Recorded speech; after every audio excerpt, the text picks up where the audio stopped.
Let me introduce real quick. I'm Ed Hubbard. Thank you, Liz. This is Don Lewis. Hello. These are my friends. There's Rihanna back there, Lady Crystal, Rihanna, Rodney. Any one of these people you can ask for questions. Liz Hamilton there, our youngest member of the clergy. And you can ask questions around anything it is.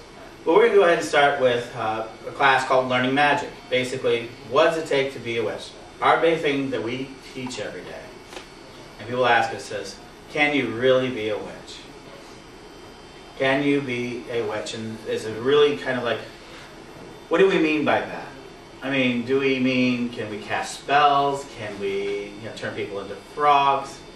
Some days more than others. I'd like to do it a little bit better. Do we fly brooms? Do we have warts? You hear all sorts of ideas and stereotypes. Are we like Linda the Good Witch? Actually, we have a good authority on the internet explains that Linda the Good Witch is not terribly pleased that we opened the school. It's true. It says it's on the internet, so it has to be true.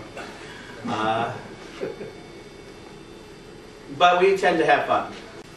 What I mean when we talk about being a witch, you're going to hear a number of different teachers. You're going to hear me, you're going to hear Rodney later today talk about it, Rihanna talk about an aspect of being a witch. We have Virginia Powell.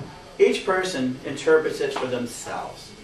First and foremost, so let me get out some really kind of misconceptions. First of all, let me get it out of the way. You'll hear it all day. We're not Satanists. In fact, we're pretty adamant about not accepting things that are part of what they call the Satanic Creed. People try to push us with that. We don't accept it. What do we mean this? Our basic core belief is do as you will as it harms none. That's very important to us.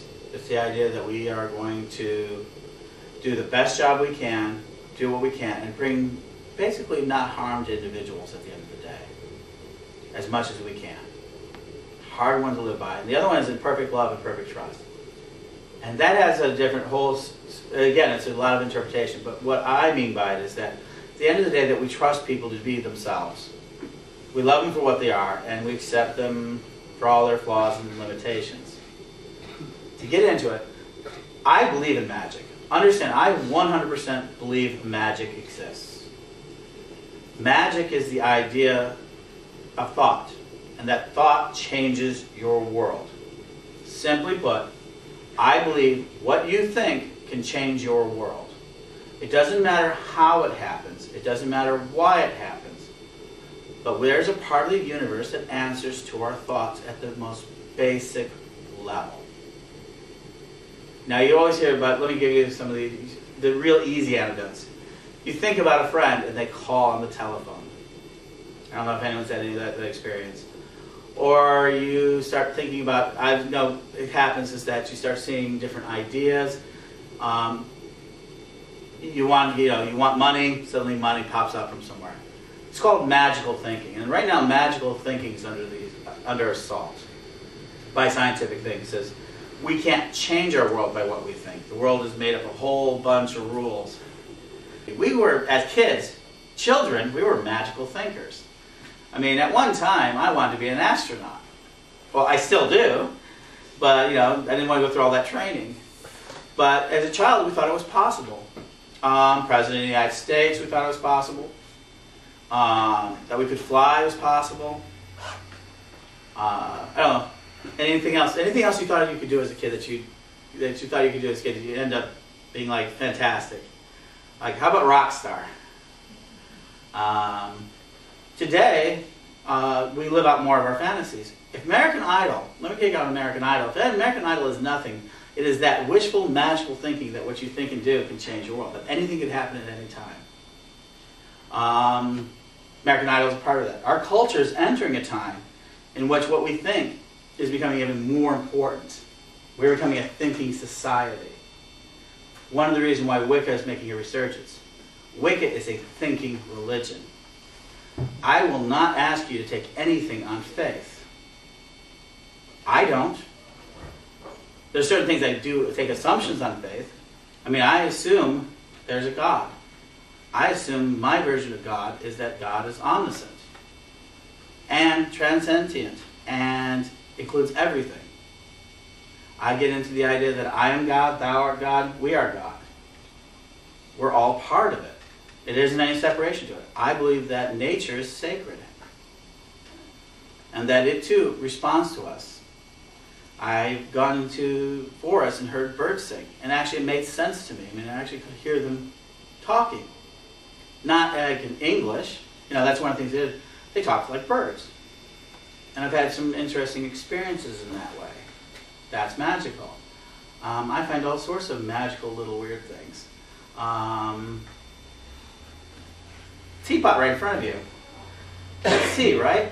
That's actually a flower. Now, I'll show you. You do me a favor for those. And so, things change all the time. Things can go from being very dried out, can go very plain, very ordinary, can become very beautiful things relatively quickly. It's all a matter of the way you're thinking. It's just a matter of the way you think. So, does this mean that I believe you should have Pollyanna thoughts all the time? That'll, if you do that, that'll get you to magic. Well, for some people, but magic's a little bit further than that. It's about focused thought. You need to have something focused. It changes as you focus things. What do I mean by focus? Wanting it, needing it, encouraging it. The same way as any athlete, same as any students, the same as any profession, you have to have a focus of what you want. For me, my focus is to teach. I wanted to reveal and teach ideas behind the Wicca. And so I had to take a chance. Today, we are the first public institution of our kind. We're in the middle of a very small town in a building that was very inexpensive. And we live pretty close to the ground, but we're living our life. We're living a Wiccan life. It's one of the things we do. And we did it through the magic of discovering the internet. Believe me, if you would have asked Don 15 years ago if the internet would have been his answer, he would have gone, what's the internet? Today, Don is probably one of the better known people on the internet. The internet, in and of itself, is a form of magic. Ask anyone who uses it, ask anyone who existed before the internet, like most of us, some of us in here, you'll see it. And what it was the idea that, and I'll tell you how it is. At first it was a thought, and they're using crystals, silicone, minerals, things that we Wiccans always talk about. They put them in configurations, scientific rules, principles, ideas, and they got the energy to move as they wanted it to open up these, yes/no gates. All they want to do is get energy to answer to us yes/no answers. And from that, we built the computers, we built this electronic things, and we built this incredible ability to communicate over incredible distances. And I'll tell you, in a scientific way, it's like telepathy. It's on the verge of being telepathy. A good example of it is that which magical thinking was the Star Trek communicators. How many people remember those from the 60s, right? Star Trek communicators. Take out your cell phones. Is there any difference between them? The thought became the reality. This is what is important to understand. All magic is about the thought becoming the reality. And all the different steps of opening your mind to that reality. To be a witch is to accept impossible things. Might be possible. That's a really hard idea. I'm not going to be a 6-foot basketball player and do things like that. I have to accept that, unless people talk about polymorphic transformations. I don't do that, and we live in a kind of world that allows us to do that on screen, on television. We can do it on our computers now. We can draw pictures of it. We can imagine it. And we're able to create it in some form of reality, but there's things that we can't do.